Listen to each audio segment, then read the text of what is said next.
Story तो बताई नहीं आपने। ये तो बताया ही नहीं कि कौन कौन सी लड़कियों के साथ आप जाते थे और क्या क्या करते थे। पहली बात तो ये कि कितनी बार मुझ पे चीट किया गया, मल्टीपल टाइम्स, सिर्फ एक बार नहीं, मल्टीपल टाइम्स करा गया, मुझे मुंह पे बोला गया। और कितना गिरोगे नीचे, कितना गिरोगे, कितना झूठ कोई इंसान बोल सकता है, ये मेरे को आज समझ में आ गया। कितना लेवल इंसान अपना नीचे गिरा सकता है ये भी मैंने आज देख लिया। शायद इससे नीचे लेवल कोई गिर भी नहीं सकता।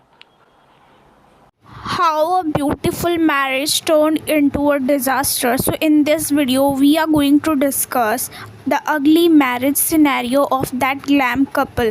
Well, those who don't know, I want to introduce them to you. तो glam girl जो है उनका नाम हिमांशी है और इन्होंने एक अपना YouTube channel that glam girl के नाम से चालू किया था, जहाँ पे वो सिर्फ और सिर्फ वीडियोस रिलेट किया करती थी स्किन केयर से, मेकअप से, एंड डे बाय डे धीरे धीरे उनका कंटेंट चेंज हुआ as people get more interaction with her. उसके बाद क्या हुआ, she got married in 2019 around. उसके बाद ही क्या हुआ कि इनका शिफ्ट चैनल का 360 डिग्री होके बिल्कुल ही न्यू व्लॉगिंग में चला गया। आप कह सकते हो कि उस एरा के अराउंड व्लॉगिंग एक न्यू स्पून ऑफ टी था सबके लिए। सब वो लेना चाहते थे, देखना पसंद करते थे, और स्पेशली स्किन केयर के अलावा भी इनकी न्यू ऑडियंस जो है उनसे अट्रैक्ट हुई और उनको जाके देखा। और उन्होंने बहुत ही कम समय में 3 to 4 ईयर्स के अंदर ही और आफ्टर शादी इनके जो व्यूअर्स थे 10 टाइम्स इंक्रीज़ हो गए थे। सो तब तक तो सब कुछ बिल्कुल सही था। जो पुराने व्यूअर्स थे वो तो थे ही, इसके अलावा भी न्यू व्यूअर्स भी जो कि व्लॉगिंग के थ्रू आए थे। इनकी फैमिली एक परफेक्ट फैमिली देख के लगता था। आप ये भी कह सकते हो कि कुछ लोगों को फोमो भी था कि इतना ज़्यादा परफेक्ट कपल कैसे हो सकते हैं। शायद कहीं ना कहीं हमारी ही नज़र इन कपल को लगी। वेल, ये कहना तो बिल्कुल गलत होगा। इनकी रियल कंडीशन ऐसी थी कि जो आप पिक्चर्स देखते हो, तो जैसे 13 मिनट्स का आप पिक्चर देखते हो उसमें एक्टिंग करते हैं 2 एक्टर्स, उसी तरीके से कुछ ये व्लॉगिंग में भी एक्ट करते थे। ये उस दौरान तो नहीं पता चला, बट अब जब इन्होंने अपनी चीज़ें बताना चालू की आफ्टर डाइवोर्स, एक्चुअली अभी ये डाइवोर्स नहीं हुए हैं, बट दोनों ने एक दूसरे के अगेंस्ट बहुत सारे केसेस फाइल किए हैं। हिमांशी के हस्बैंड जिनका नाम ऋषि है, उन्होंने भी बहुत सारे एलिगेशन हिमांशी के ऊपर रखा हुआ है, जिसमें मैं आपको एक एक करके दोनों साइड की स्टोरीज बताने वाली हूँ। देख लेना। और मेरे माँ बाप से दिक्कत थी, चलो भैया मैं मान लेता हूं, मेरे माँ बाप ने आपको स्पेस नहीं दी, सब कुछ नहीं दिया, फिर मैंने आपके लिए ऊपर घर भी बनाया।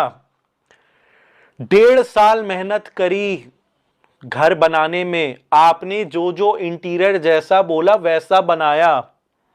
और अब मैं आपको पैसे की बात बताता हूं। पहले से हमारा डिसाइडेड था कि जितना पैसा आएगा YouTube से वो 50% आपको होगा, 50% मेरा होगा। मैं ये कह रही थी, मैंने कैलकुलेशन करी है, तो मैं ये कह रही थी कि मैंने जो है अपनी जो मेरी इनकम थी उसकी तो मैंने FD करा दी थी, ठीक है। अब जो भी मेरी इनकम आ रही है, जो भी मेरे ब्रांड्स, जो मेरे पहले ब्रांड्स करे हुए थे वो पे कर रहे हैं, या फिर तुम्हारे साथ जो ब्रांड्स किए हैं उनकी इनकम्स आएंगी, तो वो तो एक ही हुई। बिकॉज मैंने ये चेक किया कि जैसे हम लोग एक्सपेंस भी कर रहे हैं ना कंटिन्यू, जैसे मतलब कोई भी आ रहा है ब्रांड का तो उसका एक्सपेंस भी कर रहे हैं, तो उसका अब मेरा और तुम्हारा सेपरेट रखने की कोई नीड नहीं है। क्योंकि जैसे मान लो कि मेरे ब्रांड्स की भी कोई पेमेंट आती है तो भी इसी अकाउंट में आएगी, तो मैं उसमें एक्सपेंस कर ही दूंगी, है ना। और मेरे ब्रांड्स की मतलब समझ लो ऑलमोस्ट पेमेंट आ ही चुकी है, और मैंने एक्सपेंसेस भी कर लिए हैं, है ना। जैसे हम दोनों के एक्सपेंसेस आराम से हो ही गए हैं, तो कोई दिक्कत वाली बात नहीं। तो मैं ये कह रही थी कि जैसे अब ये कैलकुलेशन करने की नीड ही नहीं है कि तुम्हारा कितना हुआ, मेरा कितना हुआ, बिकॉज अब जो ये मेरे अकाउंट में आ रहा है ये फिर हम दोनों का ही हुआ ना, ठीक है। मैं ये बस कह रही थी। अगर मैं इतना ही घटिया इंसान था और इतना ही अपनी बंदी के बारे में कुछ सोचता ही नहीं था या कुछ नहीं करता, तो मैं घर क्यों बनाता? और मैं बोलता मैं ये घर नहीं बनाऊंगा। ये इसकी लैंग्वेज, इसकी टोन देखना, और इसको ये सोचना कि क्या इस इंसान को कभी टॉर्चर किया जा सकता है।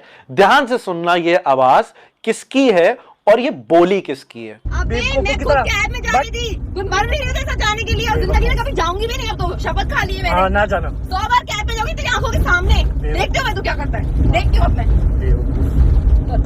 एक दिन से मेरे साथ काम करने चला गया, तो इसने कितना सुना रहा है मुझे। एक ही दिन तो काम कराता हूँ मैं तुम्हारे, बाकी दिन तो नहीं कराता हूँ। सुना के ना, मैं बोल रहा हूँ सर मत खाओ मेरा। सर कब खाया मैंने तुम्हारा? अब खा रही हूँ सर। मैंने कोई थोड़ी भीख मांगी थी कि मेरे साथ चलो, जिंदगी में किसी का एहसान ना लूं मैं। कोई इंसान की जो बातें हैं वो गालियों से शुरू होती हैं और गालियों से खत्म होती हैं। छक्के गांडू क्या मरा रहा है भाई। और इस तरह के नॉन स्टॉप एलिगेशन है जो ऋषि के साइड से शुरू से ही लगा करते थे। वेल क्या हुआ इन दोनों के सेपरेशन में, मैं आपको स्टार्टिंग से स्टोरी बताती हूँ। समवेयर 1-2 साल पहले या 1.5 साल पहले क्या हुआ था कि इन दोनों ने सेपरेशन अनाउंस किया था, बट खुद में इन्होंने पैचअप किया एंड अगेन फिर से एक वीडियो में कहा कि इन दोनों के बीच सब कुछ ठीक हो गया। फैंस को भी लगा कि सब कुछ ठीक हो गया। दोनों साथ में आके कुछ 3-4 वीडियोज़ भी अपलोड किए व्लॉगिंग स्टाइल में, जो कि इनका अपना व्लॉगिंग स्टाइल था। समवेयर एक काफ़ी ज़्यादा एविडेंट था कि व्लॉगिंग से रिलेटेड कुछ प्रॉब्लम है, क्योंकि अक्सर हिमांशी चुप रहा करती थी व्लॉग में, जबकि वो चैनल हिमांशी का था, पर मोर देन हिमांशी उसमें ऋषि का ज़्यादा आप कह सकते हो कि टाइम देना हुआ, एफर्ट देना हुआ। पूरा अब लगता ही नहीं था कि वो हिमांशी का चैनल है, बल्कि वो लगता था कि ऋषि का चैनल है। ऑडियंस काफ़ी ज़्यादा गेस भी करती थी, बट ये कभी क्लियर नहीं होता था कि क्या हुआ है। बट अब जब इन दोनों का अलग सेपरेशन हो गया, तब कुछ टाइम से अपने वीडियोज़ में ऋषि इनडायरेक्टली हिंट थ्रो किया करते थे कि इन दोनों का अलग डाइवोर्स होने जा रहा है। बहुत सारे केसेस किया गया है इन पे, झूठे एलिगेशन लगा के, बट हिमांशी की तरफ से तब तक कुछ भी नहीं था। और कहा जाता है कि 3-4 वीडियो के बाद हिमांशी को जब नहीं रहा गया तो उन्होंने एक वीडियो बनाया और उसमें उन्होंने ऋषि पे एलिगेशन लगाया कि किस तरीके से वो उनको मल्टीपल टाइम्स चीट करते थे, जैसा कि मैंने आपको वीडियो के स्टार्टिंग में ही दिखाया। इसके अलावा भी उन्होंने दिखाया कि किस तरीके से ऋषि ने हिमांशी के फैमिली से दहेज मांगा और बहुत तरीके से टॉर्चर किया। वहाँ पे अगेन फिर ऋषि की तरफ से वीडियो आया जिसमें कि वो इस तरीके की क्लिप्स शेयर करते थे। उन्होंने ये भी शेयर किया कि किस तरीके से जो दैट ग्लैम गर्ल का इनकम था, जो शादी के पहले 19 में कुछ लैक्स में थे, वो आराम से जैसे शादी हुआ उसके बाद उनकी जो इनकम थी 1 CR के अराउंड पहुंच गई थी, मोर देन CR कहो तो पहुंच गई थी। तो उनका ये कहना था कि किस तरीके से या किस हिसाब से वो इस तरीके के पैसे डिमांड करते थे। इस क्लिप में उन्होंने ये भी शो किया कि कैसे जितना भी इनकम आते थे वो एक ही अकाउंट में जाता था, जो कि अकाउंट हिमांशी को ही बिलोंग होता था। इसके अलावा फिर से हिमांशी ने एक और वीडियो बनाया कि आपने इतना सब कुछ कहा यानी कि ऋषि को, लेकिन आपने चीटिंग की बात तो की ही नहीं, रखी ही नहीं कि एक्चुअली आपने मुझे कितना टाइम चीट किया, उससे रिलेटेड तो कुछ ऑडियंस को बताया ही नहीं। उसके अगेंस्ट फिर से एक ऋषि का वीडियो आया जिसमें कि उन्होंने कहा कि जब उन्होंने चीट ही नहीं किया है तो वो किस तरीके से इस चीज़ से रिलेटेड कह सकते हैं। हिमांशी ने अपने बचाव में ये भी कहा कि वो वीडियोज़ रिकॉर्ड नहीं किया करती थी क्योंकि उनका वो माइंडसेट नहीं हुआ करता था कि वो वीडियो रिकॉर्ड करे। ऋषि ने वीडियो में ये भी हिंट ड्रॉप किया कि किस तरीके से हिमांशी कुछ काला जादू लिंक से भी लिंक कब थी। वेल ये मुझे लगता है कुछ ओवर द टॉप हो गया, बिकॉज अगर ऐसा कुछ सच्चाई होता तो वो काफ़ी ज़्यादा एविडेंट होता।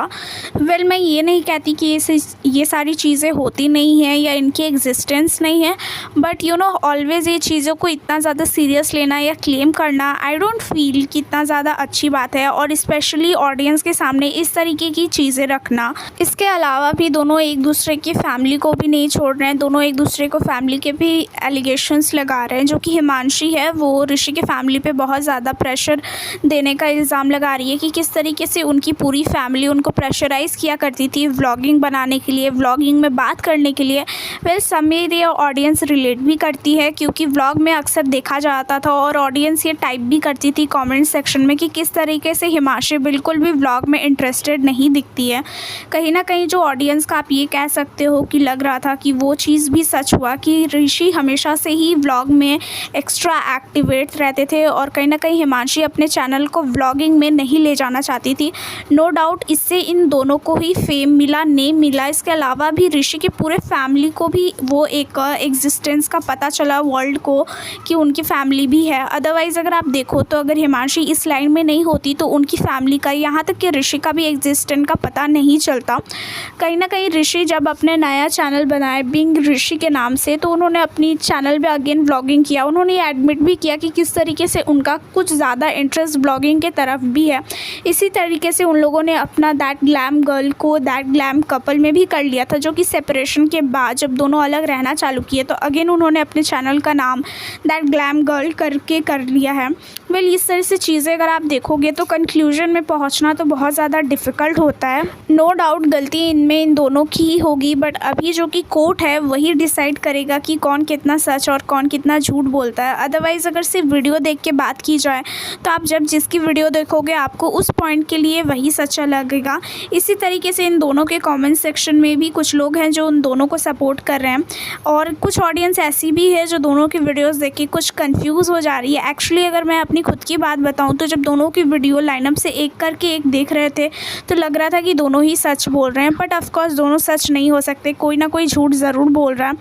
वेल इसका कंक्लूजन अगर देखा जाए तो अभी शायद फ्यूचर में ही हमें पता चलेगा कि क्या रियलिटी थी, वो भी हमें कुछ ना कुछ हिंट से पता चलेगा। अभी किसी भी तरीके के कंक्लूजन देना कि कौन इसमें इनोसेंट है और कौन गिल्टी है ये बहुत बड़ी बात हो जाएगी। बट वन थिंग डेफिनेटली मैं कहना चाहूँगी कि जो आप वीडियो में देखते हो, व्लॉग्स में देखते हो, उससे एक इतना चीज़ तो काफ़ी ज़्यादा एविडेंट है कि हर चीज़ सच नहीं होती, बहुत सारी चीज़ें स्क्रिप्टेड भी होती है। ये आप एक मूवी की तरह ही समझो, नो मैटर आप किससे कितना ज़्यादा रिलेट करते हो, रियलिटी कुछ और ही हो सकता है। सो आप मुझे इस वीडियो के नीचे कमेंट सेक्शन में बताना कि आपको ये वीडियो कैसा लगा। प्लीज़ सब्सक्राइब कर लेना मेरे चैनल को, और ऐसे ही वीडियोस को देखने के लिए सब्सक्राइब करके नोटिफिकेशन भी ऑन कर देना। See you in the next video guys. अगर आपको इस तरह का वीडियो अच्छा लग रहा है तो मेक श्योर, फिर से कह रही हूँ, सब्सक्राइब कर लेना। टाटा।